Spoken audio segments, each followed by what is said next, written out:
Hey everybody, this is Mark from We Talk Art. I just posted my big black ink test video a few days ago, and I already have some thoughts. Most of the pens with ink in them did not perform the way I expected, and that left me a bit wondering, are these pens really that bad? So let's roll the intro and get into this.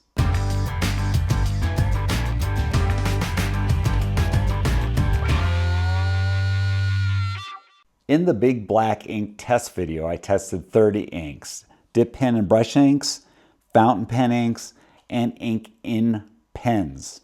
After I did the test, I was a bit amazed at how much less black these pens with ink in them performed comparing to the fountain pen and the dip pen inks.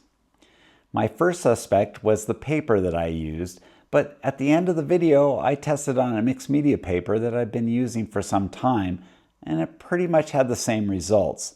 Then I was wondering about the application. This was some of the problem. I was initially trying to get one layer of ink from the pen onto the paper, what I thought would be a fair comparison. But I eventually had to double up the ink into 2 layers, and that improved it somewhat, but was it enough? And in that, I think that there's some truth to what's going on here. While I was doing the test, I started this drawing with a Pentel Art Pigma Professional Brush Pen, a pen I really had not used before. My intent was to include it in with the video, but it just didn't happen. I ran out of time. But after I finished the video and posted it, I ended up finishing this drawing. And the thing that stuck out at me is that if that pen sucks so bad, why does that drawing look okay? It should be noted that after I had finished the video and I was finishing this drawing, I was kind of watching my technique, and I did notice that I used overlapping strokes often throughout the drawing. But even in places that I don't think I did that, I still felt like the drawing was fairly black. And it still felt like it was better than what I got from the test. This made me even more curious. Did I blow the test? Did I do something wrong? I then look back at other drawings that I have done with those very pens that I tested. As I said in the test video, many of these pens that I tested were pens that were my pens that I had purchased, pens that I have used at least on occasion. And I've never felt like they were bad until I actually tested them. I believe that there's a couple things that might have contributed to me thinking there was a problem. First, there is most definitely a difference between the ink in pens, the ink for fountain pens, and the ink for dip pens and brushes. You actually do get better results from making the effort to use a fountain pen, or even more if you use a dip pen. Keep in mind that both of these options require more effort to keep the pen in working order and the skill to learn how to make them perform and not do something that might ruin your artwork or ruin your rug. And none of these are as convenient as the pens with ink in them. These pens with ink in them are substantially more easy to use, fail less often, are very portable, and really easy to use.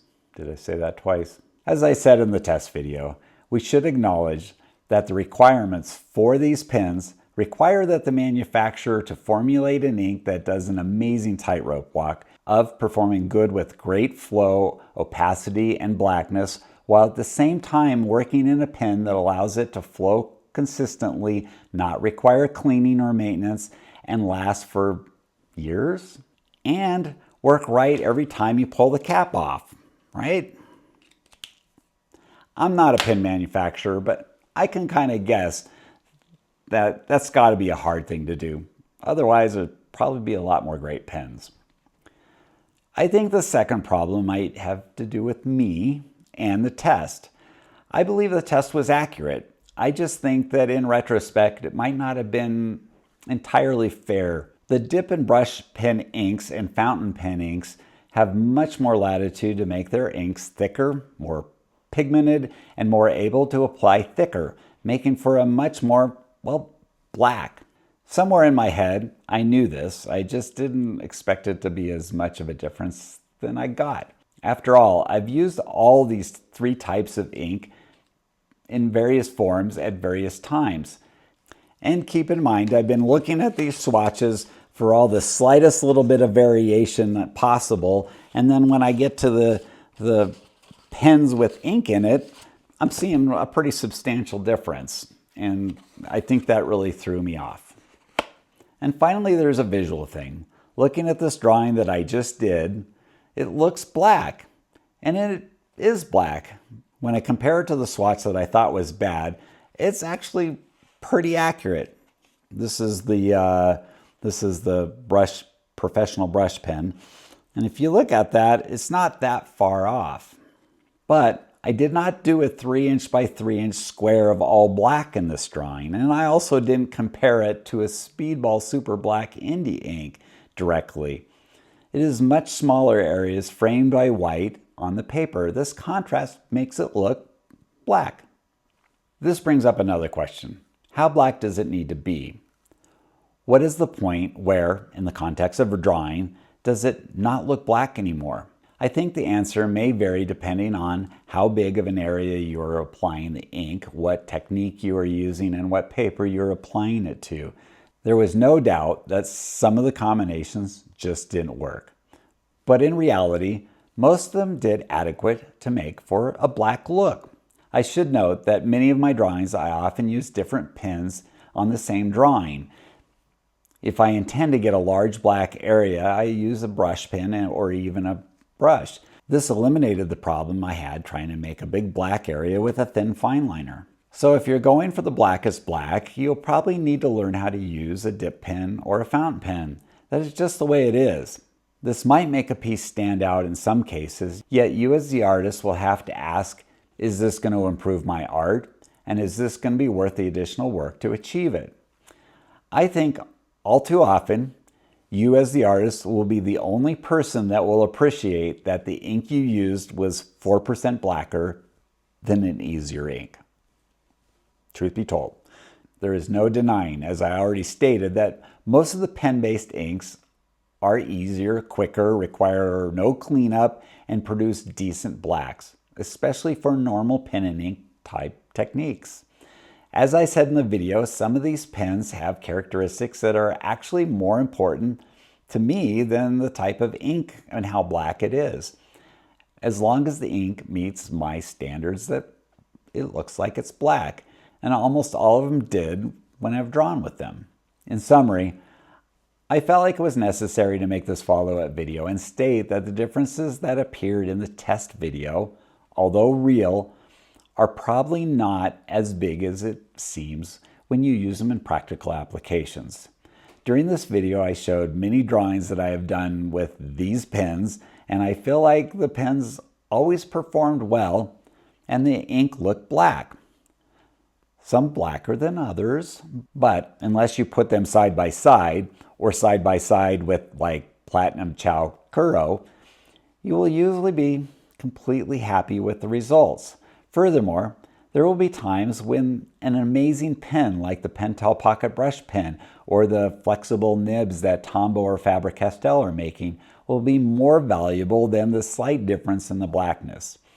Or if you plan to travel, do plein air, need a small package, or don't want to risk damaging your white carpet, then these pens are invaluable. And for the record, I have used all the fine liners that I tested, plus fine liners by Etcher Labs, Uni, Zig, Copic, and probably a handful of others, and they all worked adequately or better. I have rarely been disappointed with the blackness of a pen. It has happened, but not often. With that said, there have been times where I have been impressed with the blackness of an ink and I've used it because of that, yet it is usually not the sole reason I will select a pen or an ink. It should also be stated that fountain pens, dip pens, and brushes have other advantages beyond the ability to use the blackest ink, some of which I pointed out in the video, so it is appropriate to learn when you're ready. And finally, if you are starting in pen and ink, ink in pens is absolutely the way to go. These pens will allow you to explore the craft, vocabulary, and fun of pen and ink drawing without all the learning that is necessary to master fountain pens or dip pens. This mastery will be easier and funner if you already have have the craft of pen and ink down. These pens with ink in them are inexpensive, easy to use, travel well, and almost never fail in a way that will ruin your work. The worst thing that can happen is you run out of ink in the middle of a project and you don't have a spare, which sucks. I hope this sets the record straight and encourages you to use these pens. If you have anything to contribute, please leave a comment below. If you like the content, please give us a like and a subscribe. And if you want to watch another video, you might try one of the two that are going to show up in here or here. Otherwise, go make some art.